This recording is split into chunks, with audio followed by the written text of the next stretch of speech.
palabra y vida. Hoy es el sábado de la quinta semana del tiempo ordinario. Un sábado que es 16 de febrero.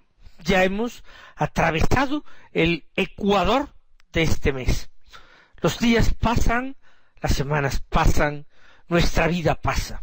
Pero cada sábado nosotros recordamos con emoción las palabras de Jesús en la cruz, dirigidas al discípulo amado, ese discípulo que queremos ser nosotros. Le dijo: ahí tienes a tu madre. Por eso queremos meditar la palabra de Dios cada día en la escuela de María. No se trata de que añadamos más informaciones, más detalles. El problema no está en lo que llegamos a saber o en lo que ignoramos. Lo que importa es que nosotros tomamos a María como modelo. María no fue una mujer sabionda, fue una mujer sabia. María no fue simplemente un dechado de virtudes. María fue la llena de gracia desde el primer instante de su concepción. A nosotros nos tiene que importar sobremanera el problema, la cuestión de nuestra propia conversión. Cierto que María no tuvo necesidad de convertirse a Dios porque desde el principio de su existencia estuvo totalmente orientada hacia Él. Pero María nos indica un camino de humildad, de pequeñez, un camino de aceptación de la cruz, de aceptación de la voluntad de Dios, que también puede, que también tiene que ser el mío. Pasa el mes de febrero, pasan los días, pasan los años, y nosotros no podemos saber por cuánto tiempo más el Señor nos tendrá en esta escuela de amor que es la vida, en este camino de conversión que es nuestra existencia, a veces cargada de rutina, nuestro existir de cada día. Con estos sentimientos, y como ya hemos dicho, sin dejar de mirar a María, vamos a meditar la palabra de Dios que se proclama en la liturgia de la misa de hoy. El Evangelio ya sabemos que es de San Marcos. Hoy llegamos al capítulo 8, del que tomamos los versículos 1 al 10, que dicen así: Por aquellos días, como de nuevo se había reunido mucha gente y no tenían qué comer, Jesús llamó a sus discípulos y les dijo: Siento compasión de la gente, porque llevan ya 3 días conmigo y no tienen qué comer. Y si los despido a sus casas en ayunas, van a desfallecer por el camino. Además, algunos han venido desde lejos. Le replicaron sus discípulos: ¿Y de dónde se puede sacar pan aquí en despoblado para saciar a tantos? Él les preguntó: ¿Cuántos panes tenéis? Ellos contestaron: 7. Mandó que la gente se sentara en el suelo, y tomando los 7 panes, dijo la acción de gracias, los partió y los fue dando a sus discípulos para que los sirvieran. Ellos los sirvieron a la gente. Tenían también unos cuantos peces, y Jesús pronunció sobre ellos la bendición, y mandó que los sirvieran también. La gente comió hasta quedar saciada, y de los trozos que sobraron llenaron 7 canastas. Eran unos 4.000, y los despidió, y enseguida montó en la barca con sus discípulos y se fue a la región de Dalmanuta. Hemos escuchado el relato de la segunda multiplicación de panes y peces que obró Jesús. El primer relato está en el capítulo 6 de San Marcos. En el capítulo 18 se narra un acontecimiento parecido, pero un poco más fuera de contexto. Fíjense que comienza el texto así: uno de aquellos días, como había mucha gente y no tenían qué comer. Es decir, no narra el contexto. Seguramente se trata de una de aquellas aglomeraciones, multitudes de gentes que se agolpaban para ver a Jesús, para escucharle si era posible, para contemplar sus milagros o alcanzar sus favores personalmente. Y la gente se entretenía con Jesús, y a veces pasaban las horas, y la gente se encontraba en un lugar alejado de su domicilio y no habían previsto llevarse la comida. No tenían que comer, y eso conmueve el corazón del Señor. Esta multiplicación de panes y peces fue uno de los signos más repetidos por la gente al hablar de Jesús. Es curioso que es uno de los acontecimientos que están en los 4 evangelios: Mateo, Marcos, Lucas, Juan. Fíjense que ni siquiera la institución de la Eucaristía, tal cual, está en los 4 evangelios. En San Juan no está. Y episodios claves no se encuentran en todos los evangelios. Las bienaventuranzas están en Mateo y Lucas, pero no en los otros 2. La parábola del hijo pródigo solo está en Lucas. La de la oveja perdida está en Mateo y Lucas, pero no en los otros 2. Y así sucesivamente. Pues bien, la multiplicación de los panes y de los peces es algo que narran los 4 evangelistas. Fue un signo extraordinario y fue también un anuncio, una figura de la Eucaristía que el Señor dejaría más adelante en la última cena. Jesús llamó a los discípulos, dice Marcos, y les dijo: siento compasión de la gente. Llevan ya 3 días conmigo y no tienen qué comer. Y si los despido a sus casas, en ayunas, se van a desmayar por el camino. 3 días lleva la gente con Jesús en el lugar que se tratara. No está dicho en este texto. Ciertamente, cerca del lago de Genesaret, porque al terminar Jesús se embarca con sus discípulos. Así pues, están en las cercanías del lago, en una de sus orillas, y la gente que procede de muchos lugares, de muchos pueblos, del entorno del lago, o incluso de toda Galilea, llevan varios días con Jesús.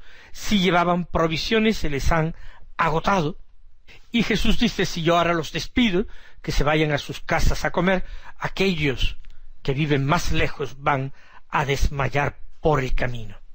Y no debe ser así, ya que aquellas personas se han privado del alimento material, del pan, con tal de alimentarse de ese otro pan espiritual que es la palabra de Dios. No es justo en el corazón del Señor que ellos ahora sufran por haber estado atentos a su palabra. Además, dice el Señor, algunos han venido desde lejos. Razón de más. Los discípulos les replicaron: ¿y de dónde se puede sacar pan aquí en despoblado para que se queden satisfechos? La pregunta nos parece un tanto ingenua. No debería hacer demasiado tiempo de que el Señor haya saciado a una multitud de 5.000 hombres. ¿Por qué ahora los discípulos se quedan extrañados de que Jesús diga que le da lástima dejar marchar a aquella multitud? Porque los discípulos no podían esperar que ocurriera lo que había ocurrido hace tiempo, como de hecho también en esta ocasión sucedió. No lo sé exactamente por qué. Es imposible que hubieran olvidado aquello que se grabó tan profundamente en la mente y en el corazón de las gentes. Pero sí que me lleva a mí a reflexionar esto, de que también nosotros somos muy olvidadizos en relación con las gracias y los dones de Dios. ¿Cuántas veces el Señor nos ha sacado de un apuro? Lo pedimos de una manera ferviente y angustiada, y el Señor nos quiso ayudar, quiso evitarnos un sufrimiento mayor o grande que nos hubiera llevado quizás a la desesperación y a la desconfianza en Él. El Señor condescendió con nuestra debilidad y nos confortó, nos consoló, nos socorrió, nos alimentó en ese hambre profunda que experimenta el ser humano cuando se percibe desvalido. ¿Y cuántas veces no hemos olvidado ingratamente aquellos favores tan especiales que el Señor nos hizo? Parece que el Señor tiene que recomenzar cada día a ganarse nuestra confianza y nuestro amor. Parece que todo lo que hizo en el pasado, incluido ayer, ya no cuenta para nosotros. Reclamamos, exigimos nuevas pruebas de su amor y de su protección, cuando ni siquiera hemos dado bien las gracias por los dones recibidos hasta ese momento. No nos admiremos por el comportamiento y las palabras de los apóstoles cuando nosotros también somos extraordinariamente olvidadizos. Él les preguntó: ¿cuántos panes tenéis? Ellos contestaron: 7. En esta ocasión no son como la anterior vez 5 panes y 2 peces. No, no hay 5 panes, hay 7. En cambio, no se habla de peces, solo hay 7 panes. Y Jesús procede de una manera ordenada, organizada. Mandó que la gente se sentara en el suelo.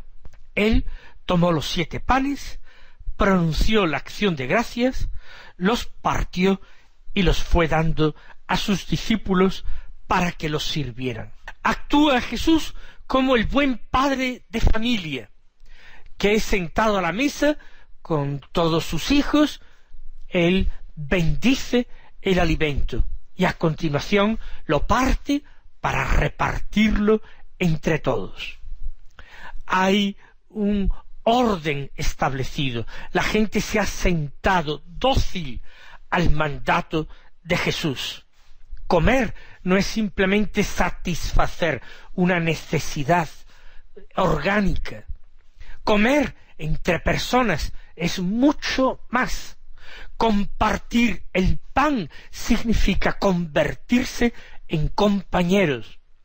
Quien comparte el pan con los otros, comparte también lo que lleva en su corazón, comparte sus pensamientos y afectos, comparte sus ideas, abre las puertas de su vida para que el otro entre a conocerle y a compartir igualmente con él. He aquí, pues, a la multitud sentada, quizás expectante ante lo que Jesús iba a hacer, y he aquí que los discípulos de Jesús empiezan a recibir esos 7 panes divididos, troceados, para que ellos los sirvan a la gente. Y así se hace. Ellos los sirvieron. No hay ningún tipo de pregunta. San Marcos no refleja ningún comentario, ninguna reacción por parte de los discípulos que recordarían aquella jornada anterior. También dice, había o tenían unos cuantos peces.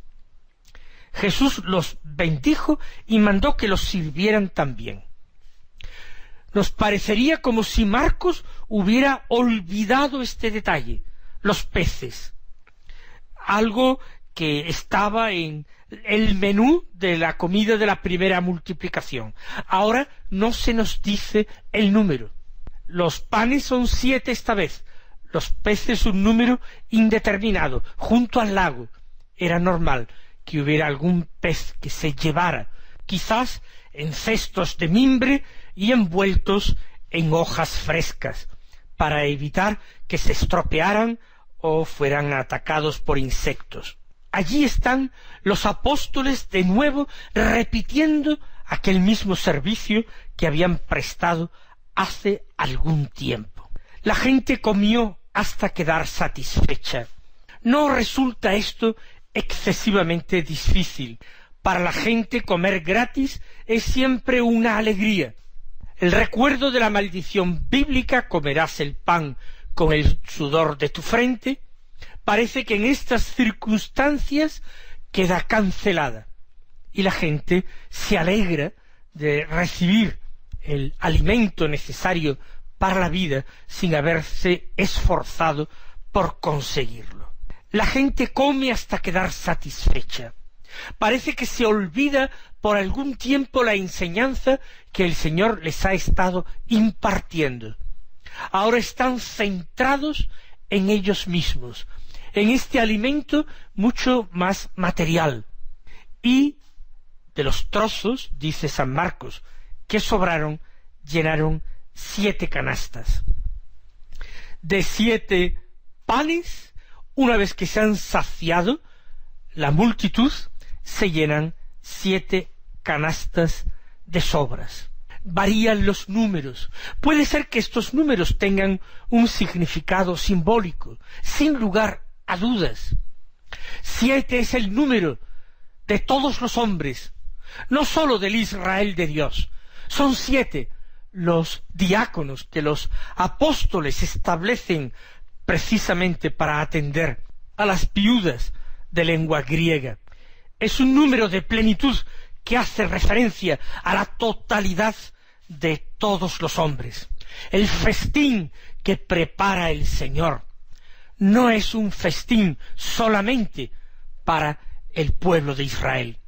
Fíjense que sí, en el primer episodio de multiplicación de panes y peces se sitúa en un lugar concreto, en un ambiente concreto, junto al lago de Genesaret. Aquí no hay indicaciones concretas. Puede ser cualquier sitio, puede ser cualquier momento, uno de aquellos días. Y allí, después de haber contado ese gran favor concedido por Jesús a una mujer fenicia, ahora también sacia una nueva multitud. A partir de 7 panes se sacia la multitud y sobran 7 canastas para aquellos hombres y para los de todas las épocas. Sobra, no se agotan los dones del Señor. Él sigue teniendo sus cestos repletos para que nosotros acudamos a Él. El que tenga sed, dirá el Señor en el Evangelio, que venga a mí y que beba. Pero el Señor también se ha convertido a sí mismo en alimento de salvación, porque Él dijo: mi carne es verdadera comida y mi sangre es verdadera bebida. El que come mi carne y bebe mi sangre habita en mí y yo en él. Vamos nosotros a pedirle al Señor que no se olvide de nosotros, que nosotros también anhelamos ser saciados por Él, y alimentados y saciados de una forma gratuita, que ya sabemos perfectamente que nunca lograríamos merecer el alimento que Él nos prepara. Se llenaron 7 canastas con las sobras, y los que comieron eran unos 4.000. También quizás un número simbólico venidos de los 4 puntos cardinales. No imaginamos que en aquel momento ni los apóstoles ni nadie contaran a los circunstantes, ni contaran tampoco el número de trozos de pan que sobraron. Jesús los despidió. Luego se embarcó con sus discípulos y se fue a la región de Dalmanuta. Jesús despide a sus discípulos, pero no como en la primera multiplicación pretendieron hacer los apóstoles. Él los despide cuando ya se han saciado, cuando se han alimentado, cuando no van a desfallecer por el camino. Y es que el Señor, que multiplica sus dones con nosotros, también nos envía al mundo, nos envía a luchar, a combatir el buen combate de la fe. El Señor no nos envía desprovistos de fuerzas ni de alimentos, pero a veces Él se retira y nos deja solos en la lucha, eso sí, con la energía suficiente para alcanzar con su gracia la victoria. Y se fueron a la región de Dalmanuta, que no se sabe dónde está, es un nombre desconocido en la Biblia y fuera de la Biblia, lo que acentúa más ese carácter simbólico que tiene todo el relato, al que no se ha querido situar en un lugar concreto. Mis queridos hermanos, que el Señor os colme de bendiciones y hasta mañana si Dios quiere.